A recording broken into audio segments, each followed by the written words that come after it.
स्वागत है आपका मेरे YouTube चैनल में। तो आज हम लोग पढ़ने वाले हैं कक्षा 11वीं का आरोह खंड से कृष्णा शोभिती द्वारा लिखा गया यह पाठ मियाँ नसीरुद्दीन। तो चलिए पाठ शुरू करते हैं। और पाठ शुरू करने से पहले अभी तक आपने मेरे चैनल को सब्सक्राइब नहीं किया है तो सब्सक्राइब कर लें और अपने दोस्तों के साथ शेयर जरूर करें। तो चलिए पाठ शुरू करते हैं। तो सबसे पहले कृष्णा शोभिती के जो लेखिका है उनके बारे में जान लेते हैं कि इनका जन्म हुआ था सन 1925 में गुजरात में। और इनकी जो वर्तमान जो पश्चिम वर्तमान में क्या है पाकिस्तान में है।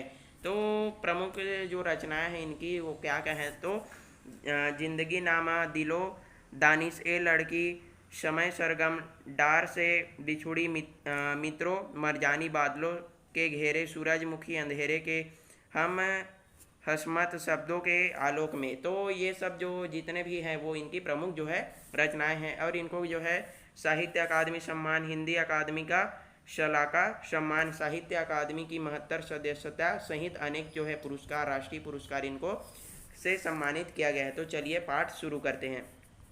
तो सबसे पहले इसमें इसका सारांश जान लेते हैं कि इसमें जो मियाँ नसीरुद्दीन जी जो हैं उनको जो है 56 प्रकार की जो है रोटियां पकाने का क्या था, हुनर था। और जो लेखिका हैं वो इनका जो है एक प्रकार से जो है इंटरव्यू लेने के लिए जाती है कि और उनसे कई प्रकार के जो है सवाल करती है। और इस प्रकार से जो है इस पाठ में दर्शाया गया है। और मियाँ नसीरुद्दीन जो हैं वो बड़े थोड़े गुस्सैल स्वभाव के जो व्यक्ति हैं। तो इसके दोनों के बीच जो है वार्तालाप होती है और इस प्रकार से जो है इस पाठ में बताया गया। तो चलिए पाठ शुरू करते हैं।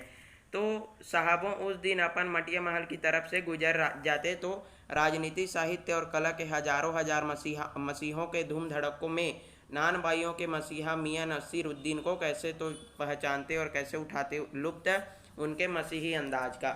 यानी कि लेखिका उन दिनों जब जो है उनके मटिया महल के तरफ से जा रही थी तो काफ़ी तरफ मतलब सभी लोग जो है मियाँ नसीरुद्दीन की जो है चर्चा कर रहे थे। तो वे जो लेखिका है वो सोच में पड़ जाती है कि आखिर ये मियाँ नसीरुद्दीन जो है वो है कौन। तो सभी लोग उनको जानने पहचानते थे। तो वो लेखिका सोचती है कि यदि मैं भी उनका लुत्फ़ उठाती हूँ और उनके जो मसीही अंदाज है उनका लुत्फ़ उठाती हूँ। तो हुआ यह कि हम एक दोपहरी जामा मस्जिद के आड़े पर मटिया महल के गढ़ैया मोहल्ले की ओर निकल गए। तो लेखिका बताती है कि एक दोपहर को यानी कि दोपहरी में जो जामा मस्जिद के आड़े में यानी कि बगल में जो मटिया महल था उसके गढ़ैया मोहल्ले यानी जो गढ़ैया कोई भी जो बनाया जाता है कोई भी सामान कोई भी वस्तु तो वहाँ पर से वो निकल रही थी। एक निहायत मामूली अंधेरी से दुकान पर पटापट आटे का ढेर सनते देख ठिठके। यानी कि तो फिर लेखिका जो है देखती है जो लेखिका है वो देखती है कि जो जामा मस्जिद के आड़ में एक मटिया महल के जो अंधेरी से एक दुकान में जो है पटापट आटे का ढेर सनते देखते हैं। मतलब जो है वहाँ पर आटे साने जा रहे थे। सोचा सेवैयों की तैयारी होगी। यानी कि लेखिका सोचती है कि शायद सेवैयों की तैयारी हो रही है यानी कि वहाँ पर सेवैया बनाई जा रही है। पर पूछने पर मालूम हुआ कि ख़ानदानी नान भाई मियाँ नसीरुद्दीन की दुकान पर खड़े हैं। तो लेकिन जब उन्होंने पूछा कि ये किसकी दुकान है और ये जो आटे किसके लिए साने जा रहे हैं तो उनको मालूम हुआ, उनको बताया गया कि ये जो दुकान है वो ख़ानदानी नान भाई मियाँ नसीरुद्दीन की दुकान पर वो खड़ी हैं। और मियाँ मशहूर है 56 किस्म की रोटियां बनाने के लिए। यानी कि जो मियाँ नसीरुद्दीन है उनको जो है 56 प्रकार की जो रोटियां बनाने का क्या था, हुनर था। उनके पास जो है 56 प्रकार की रोटियां बनाने की कला थी। तो आप जो है सोच सकते हैं कि किस प्रकार से वो जो है एक नहीं बल्कि 56 प्रकार की जो है रोटियां बनाता था। तो उसके बाद चलते हैं। तो हमने तो अंदर झांका तो पाया सिर्फ मियाँ चारपाई पर बैठे बीड़ी का मजा ले रहे हैं।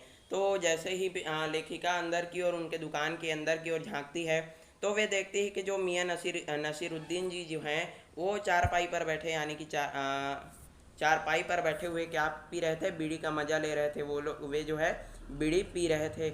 मौसमों की मार से पका चेहरा, आंखों की काइयों और भोलेपन और पेशानी पर मजे हुए कारीगर के तेवर, यानी कि उसके जो चेहरे के बारे में उनका वर्णन यहाँ पर लेखिका ने किया है कि जो मौसमों की मार से पका हुआ उनका चेहरा था और आंखों में काइयाँ भोलेपन और पेशानी पर मजे हुए कारीगर के तेवर, यानी कि वो बड़े ही आलीशान से वहाँ पर बैठे हुए बीड़ी का मज़ा ले रहे थे। हमें गाहक समझ यानी कि ग्राहक समझ लिया, मियाँ ने नज़र उठाई, फरमाइए। तो मियाँ ने उनकी ओर देखा और उनसे पूछा कि फरमाइए आप क्या लेने आई हैं।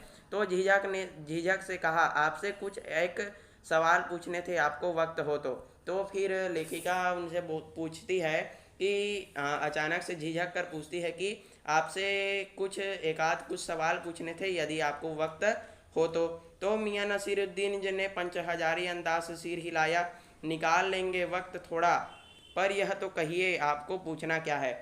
तो मियाँ जी जो हैं वो बड़े ही आलिशान से सिर हिलाते हुए बोलते हैं कि निकाल लेंगे वक्त, लेकिन यह तो बताइए आपको पूछना क्या है। फिर घूर कर देखा और जोड़ा, मियाँ कहीं अखबार नवीस तो नहीं हो, यह तो खोजियों की खुराफात है। तो जो मियाँ नसीरुद्दीन जी जो हैं वो लेखिका से पूछते हैं तो कहीं आप जो है अखबार वाली यानी कि प्रेस वाले तो नहीं होना। तो यह तो उनकी जो खुराफात है, यानी कि उनका तो आना जाना यहाँ पर जो है हर हमेशा जो है लगा रहता है। हम तो अखबार बनाने वाले और अखबार पढ़ने वाले दोनों को ही निठल्ला समझते हैं। तो उनका मियाँ नसीरुद्दीन जी का यह कहना था कि वो जो हैं अखबार बनाने वाले और उनको अखबार पढ़ने वाले, वो उनको जो है पूरा निठल्ला जो है समझते थे। तो हाँ, कामकाजी आदमी को इससे क्या काम है, खैर आपने यहाँ तक आने की तकलीफ़ उठाई है तो पूछिए क्या पूछना है। तो मियाँ नसीरुद्दीन जो है लेखिका से बोलते हैं, खैर आपने यहाँ तक आने की तकलीफ़ उठाई है तो पूछिए आपको क्या पूछना है। तो उसके बाद जो है लेखिका उनसे पूछना प्रारंभ करती है, पूछना शुरू करती है। पूछना यह था कि किस्म किस्म की रोटियां पकाने का इल्म आप में कहाँ से आया, हासिल किया। यानी कि लेखिका उनसे पूछती है कि आप में जो है 56 प्रकार की रोटियां बनाने का हुनर है, तो आपको ये जो अलग अलग प्रकार की रोटियां पकाने का इल्म यानी कि हुनर कहाँ से आया है, तो या कहाँ से हासिल हुआ। तो मियाँ नसीरुद्दीन ने आँखों के कंचे पर हम पर फेर दिए, यानी कि वे उनको घूर कर देखने लगे। फिर तरेर कर बोले, क्या मतलब, पूछिए साहब, नान बाई इल्म लेने कहीं और जाएगा। तो वे उनको घूर कर देखने लगते हैं और बोलते हैं कि पूछिए साहब, क्या नान बाई इल्म लेने कहीं और जाएगा, क्या नगीना साज के पास, क्या आईना साज के पास, क्या मीना साज के पास, या रफूगर रंगरेज या तेली तंबोली से सीखने जाएगा। तो वे बताते हैं कि क्या इधर उधर से मैं सीखने जाऊंगा, क्या इस तरह से उनको तरेर कर जो है बोलते हैं। क्या फरमा दिया साहब, यह तो हमारा खानदानी पेशा ठहरा। तो वे बताते हैं कि आपने ये क्या प्रश्न पूछ दिया, हम तो ये जो रोटियां बनाने का ये जो पेशा है हमारा, वो तो हमारा खानदानी पेशा है। हाँ, इल्म की बात पूछिए तो जो कुछ भी सीखा अपने वालिद उस्ताद से ही सीखा, यानी कि आपने जो इल्म की बात कही है वो हमने अपने वालिद उस्ताद यानी कि अपने बड़े बुजुर्ग से ही सीखा है। मतलब यह है कि हम घर से निकले कि कोई पेशा अख्यात करेंगे, जो बाप दादा का हुनर था वही उनसे पाया, और वालिद मरहूम के उठ जाने पर आ बैठे उनके ठिए पर, यानी कि जो उनके पिताजी होंगे उनके बारे में यहाँ पर बताया गया है कि जो आ, ये जो रोटियां पकाने का हुनर है उन्होंने अपने बाप दादा के हुनर से ही सीखा है, यानी कि जो उनके बाप दादा थे वो भी रोटियां पकाया करते थे और वही उनसे पाया है और उन्हीं के माध्यम से उन्होंने सीखा है। और जब उनके पिताजी जो है बाप जो है उनको वे जो है जब उनकी डेथ हो गई होगी, मृत्यु हो गई होगी, तो वे यहाँ पर उनके ठिकाने पर यानी कि उनकी दुकान पर आ बैठे होंगे। आपके वालिद, इस तरह से उनका प्रश्न होता है।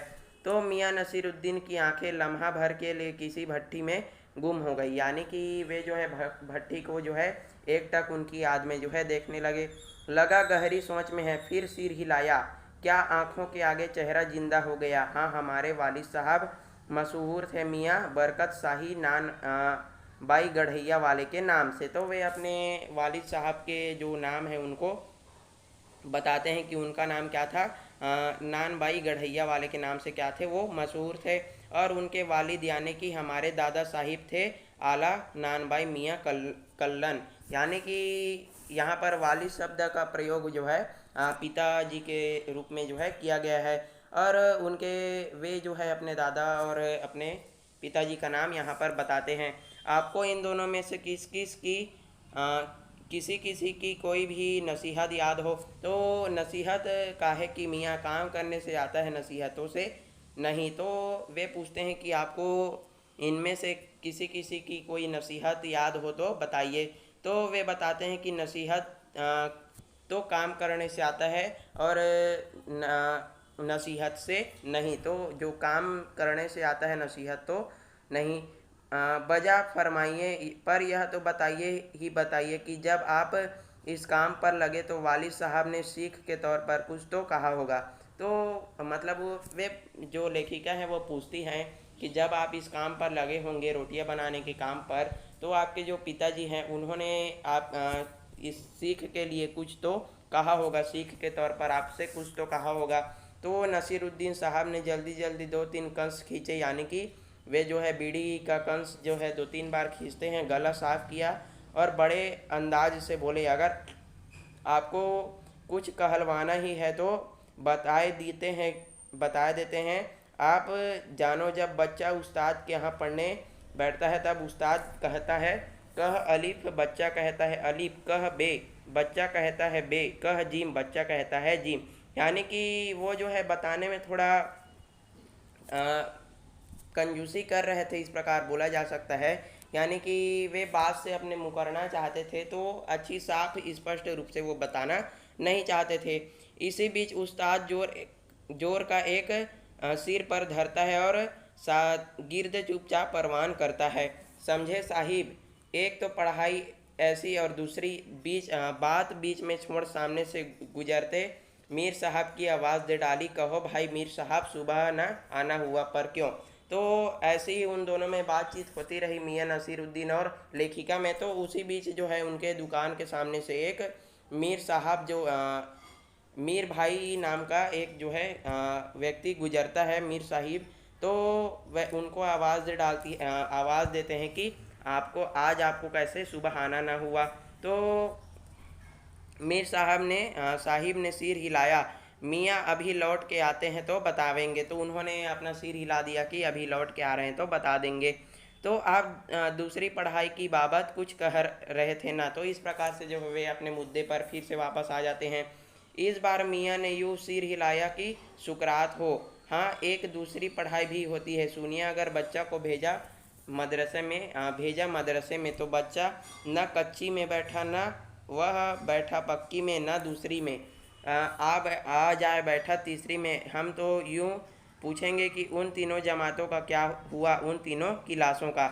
यानी कि इसमें बताया गया है कि यदि बच्चे को सिर्फ सीधे तीसरी कक्षा में बैठा दिया जाएगा तो वो क्या सीखेगा, मतलब उसको जो है पहली और जो दूसरी का तो ज्ञान ही नहीं रहेगा। तो इस प्रकार से जो है मियाँ नसीरुद्दीन जो है उसको बताते हैं। तो यह बात मेरी समझ के बाहर है। तो इस प्रकार से लेखिका बोलती है। इस बार शाही नानबाई मियाँ कल्लन के पोते और अपने बचे खुचे दांतों से खिलखिला के हंस देते हैं। और जैसे ही ये बात जो है बोलते हैं कि मुझे ये बात समझ में नहीं आ रही है तो वे अपने बचे खुचे दांतों से खिलखिला कर क्या कर देते हैं, हंस देते हैं। मतलब मेरा साफ न था लो साहिबों, अभी साफ हो ही जाता है, जरा सी देर को मान लीजिए। हम बर्तन धोना न सीखते, हम भट्टी बनाना न सीखते, भट्टी को आँच देना न सीखते तो क्या हम सीधे सीधे नानबाई का हुनर सीख जाते क्या। तो वे पूछते हैं कि यदि शुरुआत नहीं करते तो क्या हम इतने मशहूर नानबाई हो जाते क्या। तो इस प्रकार से जो है उनको बताया जाता है लेखिका को। मियाँ नसीरुद्दीन हमारी ओर कुछ ऐसे देखा किए कि उन्हें समझ पाना हो, मतलब उनसे जवाब पाना हो। यानी मियाँ नसीरुद्दीन उन्हें समझाते हुए ऐसे देखते हैं कि उनको कोई जवाब पाना हो। फिर बड़े ही मज़े अंदाज में कहा, कहने का मतलब साहिब यह की तालीम भी बड़ी चीज़ होती है। तो तालीम की तालीम भी क्या होती है, बड़ी चीज़ होती है। इस प्रकार से जो है वो बोलते हैं। सिर हिलाया है साहिब, माना। तो वे सिर हिलाते हैं और पूछते हैं कि माना नहीं आपने ऐसा करके। तो फिर मियाँ नसीरुद्दीन जोश में आ गए, हमने ना लगाया होता खोमचा तो आज क्या यहाँ बैठे होते। यानी कि वे बोलते हैं कि यदि हमने यहाँ अपना खोमचा न लगाया होता तो क्या आज यहाँ बैठे होते। मियाँ को खोमचे वाले दिनों में भटकते देख हमने बात का रुख मोड़ा। आपने खानदानी नानबाई होने का जिक्र किया, क्या यहाँ और भी नानबाई हैं। तो फिर लेखिका उनसे अगला सवाल करती है कि आपने तो खानदानी नानबाई होने का जिक्र किया है, तो यहाँ और कोई खानदानी नानबाई है क्या, ऐसा करके जो है उनसे पूछते हैं। तो मियाँ ने घूरा, बहुत तेरे पर खानदानी नहीं। तो यहाँ तो नानबाई तो बहुत है लेकिन खानदानी बहुत मतलब खानदानी नहीं है। सुनिए, दिमाग में चक्कर काट गई है एक बात। तो सुनिए, उनसे बोलते हैं कि सुनिए, दिमाग में जो है एक चक्कर काट गई है बात। हमारे बुजुर्ग से बादशाह सलामत ने यूँ कहा, मियाँ नानबाई कोई ऐसी चीज़ खिला सकते हो तो नई चीज़ खिला सकते हो क्या, ऐसा करके मतलब वे अपने जो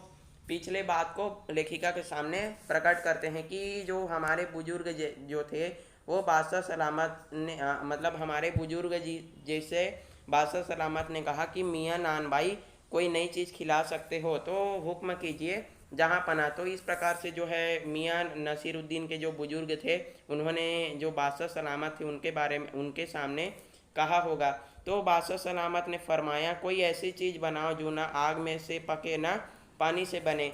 तो क्या उनसे बनी ऐसी चीज़। तो इस प्रकार से जो है लेखिका ने पूछा। तो क्यों ना बनती साहिब, बनी और बादशाह सलामत ने खूब खाई और खूब सराही। तो फिर मियाँ जो है बोलते हैं कि क्यों नहीं बनती, और बादशाह सलामत ने इसको खाया और मतलब खूब इनकी प्रशंसा की, सराहना की। तो लगा हमारा आना कुछ रंग लाना लाया चाहता है। यानी कि लेखिका सोचती कि हमारा जो आना है वो बहुत ही रंग लाएगा। बेसब्री से पूछा कि वह पकवान क्या था। यानी कि वो पूछते हैं कि ऐसी कौन सी पकवान है जो ना कि आग में पके और ना पानी से बने। तो लेखिका पूछती है कि वह पकवान क्या है, कोई ख़ास चीज़ ही होगी। तो इस प्रकार से जो है मियाँ जी को वो बोलती है। मियाँ कुछ देर के लिए खोए रहे, यानी कि वे कुछ देर के लिए जैसे ही वे पूछती है वे चुपचाप रह जाते हैं। सोचा पकवान पर रोशनी डालने को है कि नसीरुद्दीन साहब जो है बड़ी रुखाई से बोले, यह हम ना बतावेंगे। तो जैसे ही लेखिका उनसे पूछती कि वह पकवान क्या है, तो मियाँ जी बोल देते हैं कि हम नहीं बताएंगे। बस आप इतना समझ लीजिए कि यह कहावत है ना कि खानदानी नानबाई कुएं में भी रोटियां पका सकता है। तो वे इतना बोल देते हैं कि सो आप जो है इतना समझ लीजिए कि बस ये एक कहावत सा है, और जब भी गढ़ी हो हमारे बुजुर्ग ने करतब पर पूरी उतारती हो। और जब भी यह जो कहावत है वो बनाई गई हो तो हमारे जो बुजुर्ग हैं वो पूरी इसको जो है करतब यानी कि ये जो काम है वो पूरा करे हैं। तो मज़ा लेने के लिए टोका, कहावत यह सच्ची की है। तो वे जो बोलते हैं कि मैंने आपको जो है मज़ा लेने के लिए ऐसे ही बोल दिया कि लेकिन ये जो कहावत है वो क्या है, बहुत ये जो है वो सच्ची है। मियाँ ने तरेरा, फिर और क्या झूठी है, आप ही बताइए, रोटी पकाने में झूठ का क्या काम, झूठ से रोटी पकेगी क्या, पकती देखी है। तो मियाँ ने फिर उनकी आंखों में तरेरते हुए यानी कि देखा कि ये झूठ की बात नहीं है, और क्या आपने कभी झूठ से रोटियां पकते हुए देखी है क्या, और झूठ से कभी भी रोटियां नहीं पकती। इस प्रकार से जो है मियाँ उनको तरेर कर बोलने लगे। रोटी जनाब पकती है आँच से, समझे। तो इस प्रकार से जो है फिर बोलते हैं कि रोटी क्या किससे पकती है, आँच से पकती है। तो सिर हिलाना पड़ा, फिर फरमाते हैं। तो इस प्रकार से जब बोलते हैं तो लेखिका अपना सिर हिला देती है। इसी बीच मियाँ ने किसी और को पुकार लिया, मियाँ रहमत इस वक्त किधर को, अरे वह ना आई रुमाली लेने, शाम को मंगवा लियो। तो इसमें जो है फिर किसी और व्यक्ति को वो मियाँ जो है चिल्लाते हैं और बोलते हैं कि मियाँ रहमत इधर किस तरफ जा रहे हो, आज रुमाली रोटी लेने के लिए क्यों नहीं आए। तो वे बोलते हैं कि शाम को मंगवा लेना। तो मियाँ एक बात और आपको बताने की जहमत उठानी पड़ेगी। तो लेखिका बोलती है कि आपको एक प्रश्न और बताना पड़ेगा। तो मियाँ ने एक और बीड़ी सुलगा ली थी। तो मियाँ जो है उनकी बीड़ी जो है ख़त्म हो चुकी थी, तो उन्होंने एक और बीड़ी सुलगा ली और सो कुछ फुर्ती आ गए। तो फिर से उनमें फुर्ती आ गई। पूछिए, अरे बात ही तो पूछिए, जान तो ना ले लेंगे। तो मियाँ जो है बोलते हैं कि अरे पूछ लीजिए, बात तो ही पूछना था ना, आपको जान तो नहीं लेना है। तो उसमें भी अब क्या देर, 70 के हो चुके हैं। फिर जैसे अपने से ही कहते हैं वालिद मरहूम तो कुछ किए 80, पर क्या मालूम हमें इतने मोहलत मिले ना मिले। तो वे बताते हैं कि अभी उनकी उम्र क्या है, 70 की हो चुकी है। और जो उनके जो पिता वालिद जो हैं, तो उनको 80 हो चुका था, और क्या मालूम उनको इतनी ज़्यादा मोहलत मिलेगी या ना मिलेगी। तो इस मुन पर हमने कुछ कहने न बन पाया, तो कहा अभी यह जानना था कि आपके बुजुर्गों ने शाही बावर्ची खाने में तो काम किया ही होगा।